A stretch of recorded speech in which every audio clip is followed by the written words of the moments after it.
Namaste. One of the common terms we all use every day is seva, and often we think it's the same thing as service. So, seva, service are interchangeably used all the time. So, is that correct, Dr. Das? I would say that partly correct. Okay. Yeah, but not in every instance. Because seva, at least in our dharmic point of view, is not just service as it is understood. I mean, somebody is working in an office and they also say, oh, I'm doing service there. So, seva is a part of devotional act. Means when we do seva, we are not doing it with the intention of gaining something material. It is done out of reverence, out of love, out of respect, and with the intention to please the person to whom we are doing seva.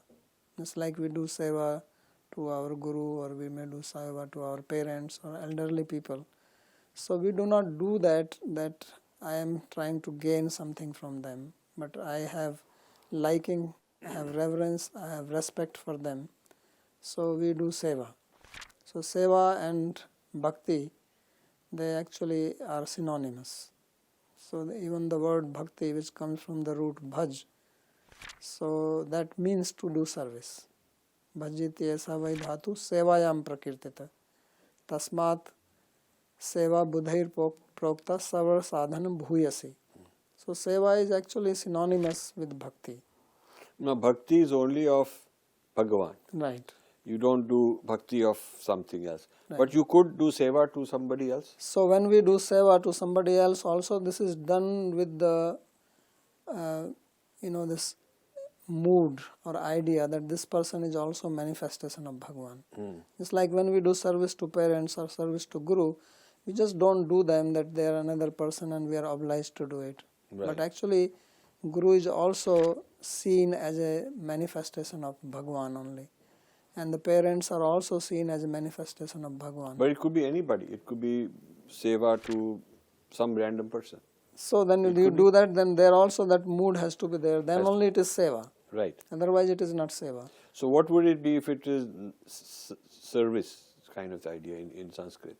So then you can call it service, or it can be a work. Work, yeah. People are doing work and they have some intention behind it. They have some motive to attain from it.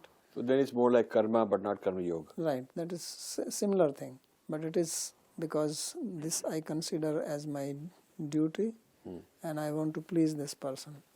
So that is why it is called seva bhav sometimes. The word bhav is used. Or you say bhakti bhav.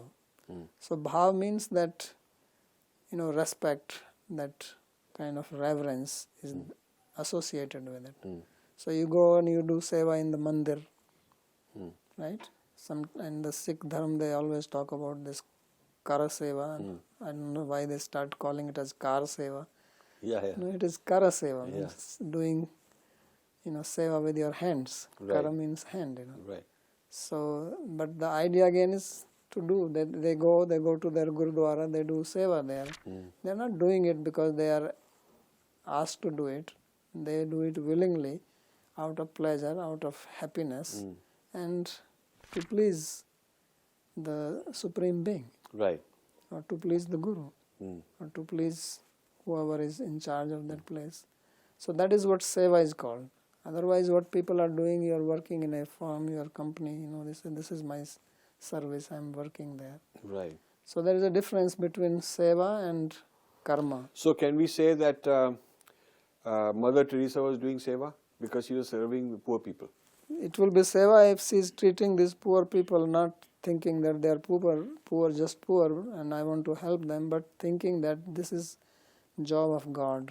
Because seva can be done only to a superior. And the motive of trying to convert them disqualifies. That is not seva at all. Then you are disqualified, which is their motive. Yeah, if that is a motive, then it's not a seva, then it's a gimmick. Right. Then it's a ploy. It's some kind of, something with a vested interest. Yeah, then you are trying to hide your intention in the name of seva. Right. It's like people say, I love you, but actually they want to exploit you. Right. They want to enjoy you, but they say, oh, I love you. Right. So that's not love. Right. Seva is a nice word. People like seva because obviously it is a very high principle to do seva. So people think, oh, she is very great or he is very great because doing seva to humanity. But as I said, that seva is ultimately to Bhagwan. And seva is uplifting. Yeah, seva will uplift you. So it is not that it is for some material gain. Right. It will uplift you spiritually. Actually, you feel happy by doing that. Right. Sometimes you go to temple or you go to Gurudwara and you do seva. You feel very happy by doing that. Even serving prasad to people, Right. cleaning. In your house, you may not do that, because you consider that as a work. And your wife is probably complaining all the time, why I have to do it. But you go to the temple and you do there and you feel very happy. What is the difference? It's the same thing. You mop your floor of your house or you mop the floor in the temple. Why mopping the floor in the temple makes you feel satisfied and happy, but in the house you want to... It's labor. Yeah. So what is the difference? Because there you are doing it for pleasure of Bhagwan and you feel very happy doing it. You have that reverence. In the house you think, oh, it's something I have to do. So is there a distinction between seva and bhakti in that while both are for Bhagwan, bhakti need not require work for Bhagwan. Seva is actually something you actually perform. Yeah. Bhakti could be just your inner feeling. Actually, if you come to bhakti, then there is something called manasik seva. Seva could be a subset of bhakti. Could be within the range of Yeah. bhaktis, one could be seva. Yeah, and there is also manasik seva. In bhakti, they have physical seva, cleaning temple, cooking, gardening, all this. But they just sitting down and meditating and doing seva mentally.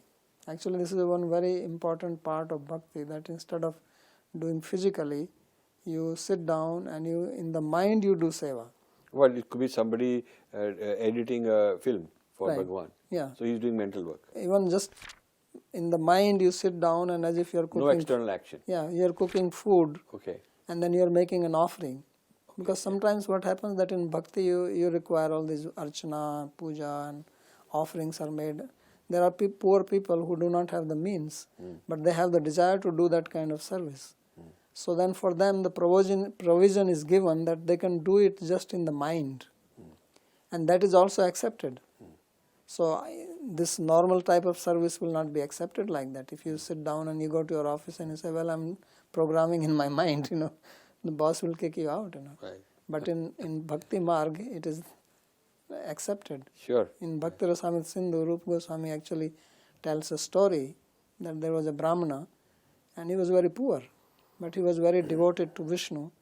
So every day he would sit down in meditation and he will make a whole meditation that he's bringing the fruits and the flowers and vegetables and then he's cutting them, he's cooking them and then he's making an offering to Vishnu. And this was his sadhana. He will do it every day. So one day what happened that he cooked sweet rice.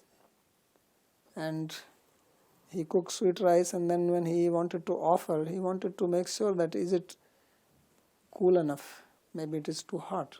So he put his finger and then when he put his finger got actually burnt physically.